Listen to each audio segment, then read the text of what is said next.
नमस्कार, मैं डॉक्टर चंद्र प्रकाश गारू। आज हम डिस्कस करने जा रहे हैं BSc part third organic chemistry की फर्स्ट यूनिट का पार्ट एनएमआर स्पेक्ट्रोस्कोपी, जिसमें से हमने कल स्पेक्ट्रोस्कोपी क्या होती है,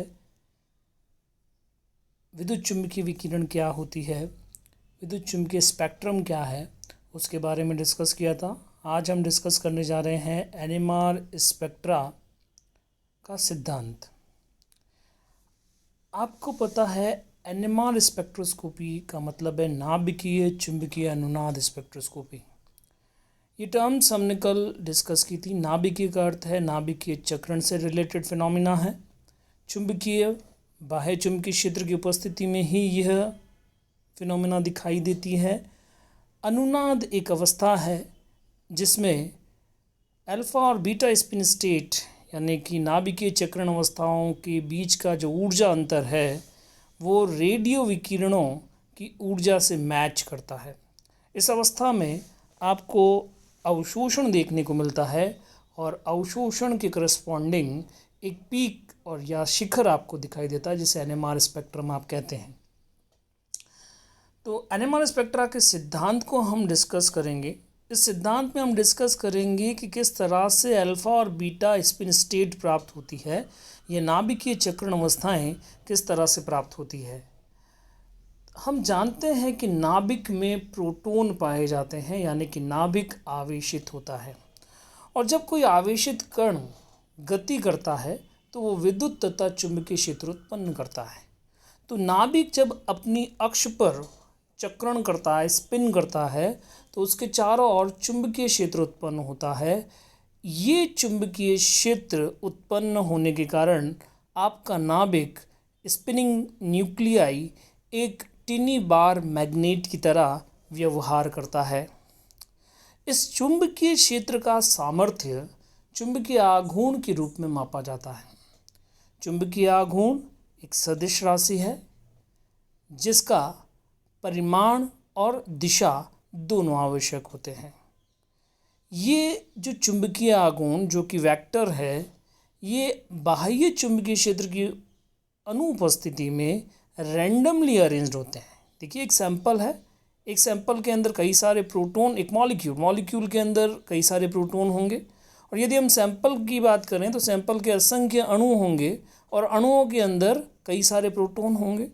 तो इन प्रोटॉनों का अपना एक चुंबकीय आघूर्ण होगा, और ये कई सारे चुंबकीय आघूर्ण जो हैं वो बाह्य चुंबकीय क्षेत्र की अनुपस्थिति में रैंडमली अरेंज्ड रहते हैं। रैंडमली अरेंज्ड चुंबकीय आघूर्ण जो है इनकी ऊर्जा समान होती है, अर्थात ये समभ्रंश होते हैं। इनमें किसी प्रकार का कोई ऊर्जा अंतर नहीं पाया जाता। लेकिन जैसे ही बाह्य चुंबकीय क्षेत्र अप्लाई किया जाता है, जैसे ही बाह्य चुंबकीय क्षेत्र अप्लाई करोगे, ये जो चुंबकीय आघूर्ण है ये बाह्य चुंबकीय क्षेत्र के सापेक्ष अपने आप को व्यवस्थित कर लेते हैं। ये इनकी जो व्यवस्था है वो चक्रण क्वांटम संख्या के ऊपर निर्भर करती है, और प्रोटॉन की चक्रण क्वांटम संख्या I का मान हाफ होता है। इस कारण से यहाँ पे चक्रण अवस्थाओं का मान 2 प्राप्त होता है। तो यहाँ पे एक प्लस हाफ स्पिन स्टेट मिलती है और दूसरी माइनस हाफ स्पिन स्टेट बनती है। प्लस हाफ स्पिन स्टेट में जो सेकेंडरी मैग्नेटिक जो आपका चुंबकीय आघूर्ण है वो बाह्य चुंबकीय क्षेत्र के अलाइंग हो जाता है, यानी कि उसकी दिशा में हो जाता है। इस कारण से दोनों के मध्य अट्रैक्शन, आकर्षण होता है, और आकर्षण के परिणाम स्वरूप ऊर्जा में कमी आती है। तो हमें एक लोअर एनर्जी स्टेट या निम्न ऊर्जा की अवस्था प्राप्त हो जाती है। इस निम्न ऊर्जा अवस्था को हम अल्फ़ा स्पिन स्टेट या प्लस हाफ स्पिन स्टेट कहते हैं।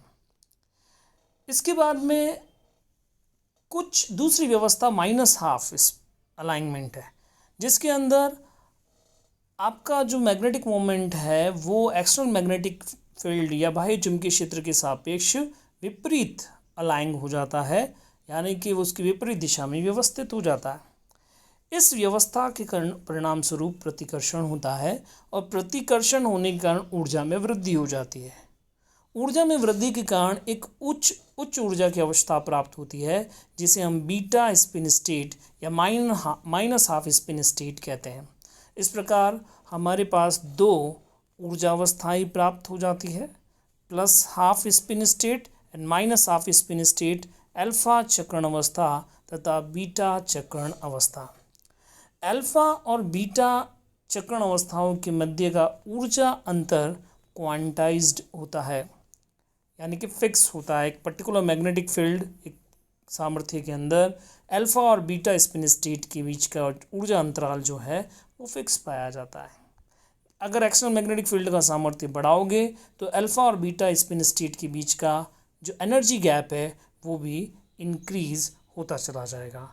तो इस तरह से हम देखते हैं कि इस संक्रमण, जैसे ही आप रेडियो विकिरणों को आप क्या करें, जैसे आपके पास अल्फा और बीटा स्पिन स्टेट प्राप्त हो गई, अब जैसे ही मॉलिक्यूल के ऊपर आप रेडियो विकिरणों को आपतित करते हो, रेडियो विकिरणों के प्रभाव में अल्फा स्पिन स्टेट जो है वो एनर्जी का एब्जॉर्प्शन करके अलाइंग अरेंजमेंट से अपोजिट अरेंजमेंट के अंदर चली जाती है, यानी कि अल्फा स्पिन स्टेट जो है वो बीटा स्पिन स्टेट के अंदर कन्वर्ट हो जाती है।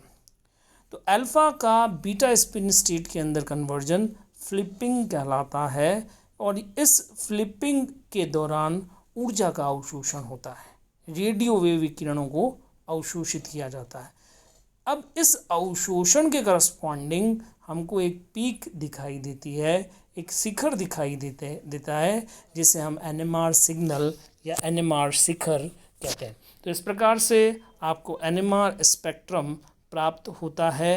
रेडियो विकिरणों का आपतन करने से संक्रमण होता है अल्फा स्पिन स्टेट का बीटा स्पिन स्टेट के अंदर और इसके करस्पॉन्डिंग अवशोषण के परिणाम स्वरूप आपको एक NMR पीक या स्पेक्ट्रम दिखाई देता है। NMR स्पेक्ट्रोस्कोपी को डिटेल से डिस्कस करने के लिए NMR स्पेक्ट्रा की सहायता से किसी अणु का स्ट्रक्चर जानने के लिए हमें NMR सिग्नल, NMR का स्पेक्ट्रा का जब हम इंटरप्रिटेशन करते हैं तो हमें NMR सिग्नलों की जो पोजीशन है उसको पता लगाना होता है। और NMR सिग्नल की ये जो पोजीशन है वो दो मुख्य बातों पर निर्भर करती है, या जिन दो मुख्य प्रभावों के ऊपर निर्भर करती है वो है परिरक्षण प्रभाव तथा विपरिरक्षण प्रभाव। परिरक्षण प्रभाव और विपरिरक्षण प्रभाव जो है उसके कारण सिग्नल की शिफ्टिंग होती है, विस्थापन होता है, जिसे हम रासायनिक विस्थापन कहते हैं।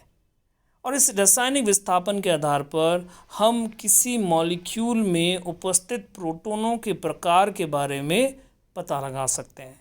तो परिरक्षण प्रभाव क्या है इसको जानना आवश्यक है, उसके बाद विपरिरक्षण प्रभाव क्या है उसको भी जानना बहुत आवश्यक है। तो हम डिस्कस अब करते हैं सबसे पहले परिरक्षण प्रभाव।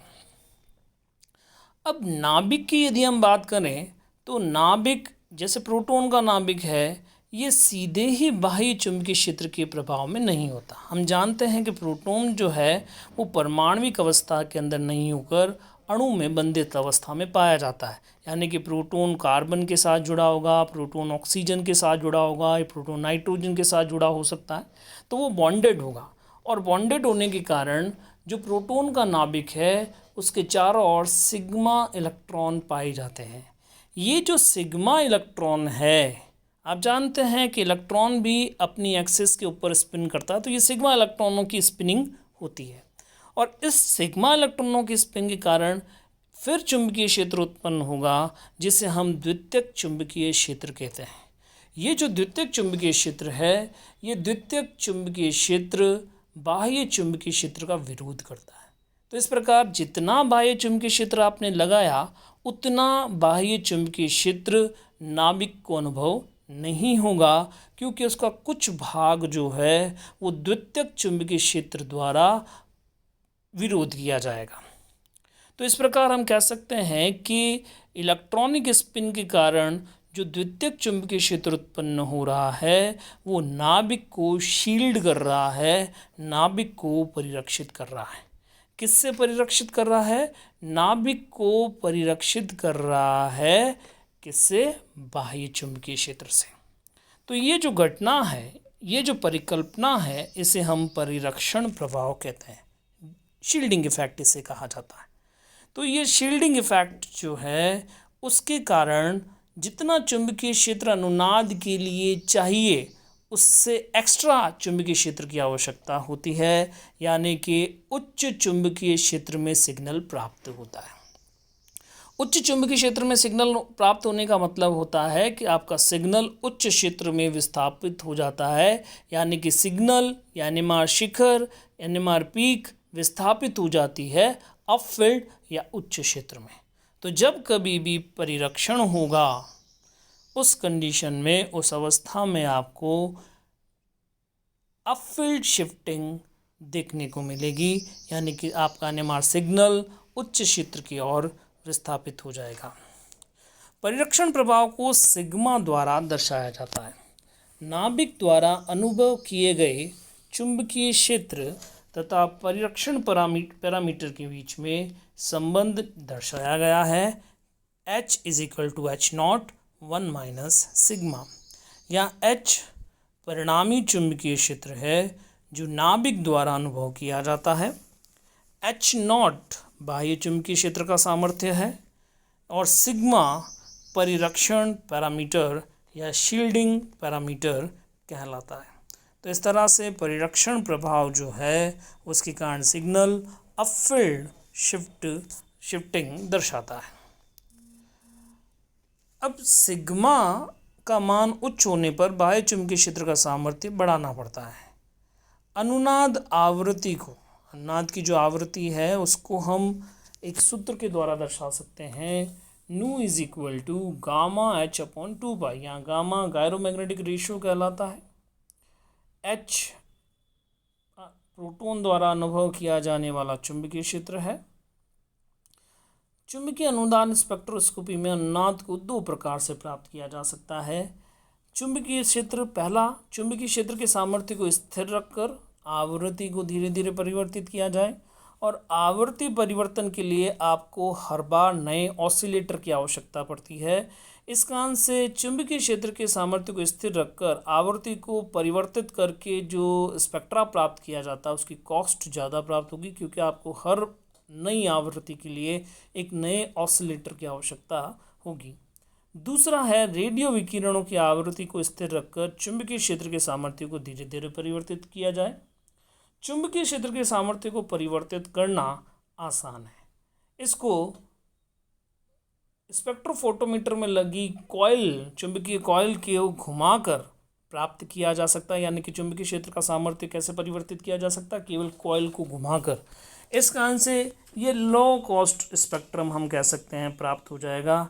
तो it is better than first, यानी कि सेकंड रेडियो विकिरणों की आवृत्ति को स्पेक्ट्रोफोटोमीटर के अंदर स्थिर रखा जाता है और फिर धीरे धीरे चुंबकीय क्षेत्र को बढ़ाकर फिर चुंबकीय क्षेत्र को परिवर्तित करके अनुनाद, अलग अलग प्रोटोनों को अलग अलग क्षेत्र में अनुनाद प्राप्त किया जाता है और आपको स्पेक्ट्रम मिलते हैं। दूसरा प्रभाव हम डिस्कस करते हैं वी परिरक्षण प्रभाव या डी शील्डिंग इफेक्ट। ये परिरक्षण प्रभाव का उल्टा है। इसको उल्टा किस तरह से हम समझ सकते हैं? तो इसका एक एग्जाम्पल हम लेते हैं बेंजीन के अंदर विषमदेशिक प्रभाव। बेंजीन का जो अणु है वो विषमदेशिक प्रभाव के कारण बाह्य चुंबकीय क्षेत्र के लंबवत व्यवस्थित हो जाता है। अब बाह्य चुंबकीय क्षेत्र के लंबवत जो अणु बेंजीन का अणु उपस्थित है उसके अंदर पाई इलेक्ट्रॉनों के घूर्णन के कारण जो द्वितीयक चुंबकीय क्षेत्र उत्पन्न होता है, ये चुंबकीय क्षेत्र बेंजीन वलय के भीतर यानी कि बेंजीन वलय के अंदर बाह्य चुंबकीय क्षेत्र का विरोध करता है, लेकिन बेंजीन वलय के बाहर ये बाह्य चुंबकीय क्षेत्र को रीइंफोर्स कर देता है, यानी कि बाह्य चुंबकीय क्षेत्र को बढ़ा देता है। बाह्य चुंबकीय क्षेत्र प्लस हो जाता है सेकेंडरी मैग्नेटिक फील्ड या द्वितीय चुंबकीय क्षेत्र। तो इस तरह से हम देखते हैं, हम जानते हैं कि बेंजीन वलय के भीतर कोई प्रोटॉन उपस्थित नहीं है, प्रोटॉन बेंजीन वलय के बाहर है, जहाँ पर कि secondary magnetic field, external magnetic field बाह्य चुंबकीय क्षेत्र को रीइंफोर्स कर रहा है, परिवर्धी उसके अंदर कर रहा है, उसके अंदर वृद्धि कर रहा है। तो इस प्रकार जितना मैग्नेटिक फील्ड लगाया जाएगा उससे ज़्यादा मैग्नेटिक फील्ड जो है वो नाभिक द्वारा वो अनुभव किया जाएगा। तो इस कारण से आपको क्या होगा, आपको क्या करना पड़ेगा, अनुनाद प्राप्त करने के लिए मैग्नेटिक फील्ड की स्ट्रेंथ को घटाना पड़ेगा, आपका सिग्नल डाउन फील्ड शिफ्ट हो जाएगा और निम्न क्षेत्र की ओर विस्थापन सिग्नल का दिखाई देगा। विपरिरक्षण प्रभाव को हम इंडक्टिव इफेक्ट के द्वारा भी एक्सप्लेन कर सकते हैं। आपको पता है कि एथेन के अंदर या अल्केन के अंदर जो प्रोटॉन है वो हाईली शील्डेड है। अब यदि एथेन के साथ में या कार्बन की श्रृंखला के साथ में कोई विद्युतऋणी परमाणु जोड़ दिया जाए जो कि प्रोटॉन की वेसिनिटी से इलेक्ट्रॉन डेंसिटी को रिमूव करता है, क्या कर रहा है, प्रोटॉन के अराउंड इलेक्ट्रॉन डेंसिटी शील्डिंग कर रही है। अगर इलेक्ट्रोनेगेटिव एलिमेंट होगा तो ये क्या करेगा, इलेक्ट्रॉनों को रिमूव कर देगा प्रोटॉन की वेसिनिटी से। इस कारण से आपको डी शील्डिंग देखने को मिलेगी। तो इस तरह से विपरिरक्षण प्रभाव जो है उसके कारण आपका NMR सिग्नल निम्न क्षेत्र की ओर विस्थापित हो जाता है, डाउन फील्ड शिफ्टिंग देखने को मिलती है। धन्यवाद।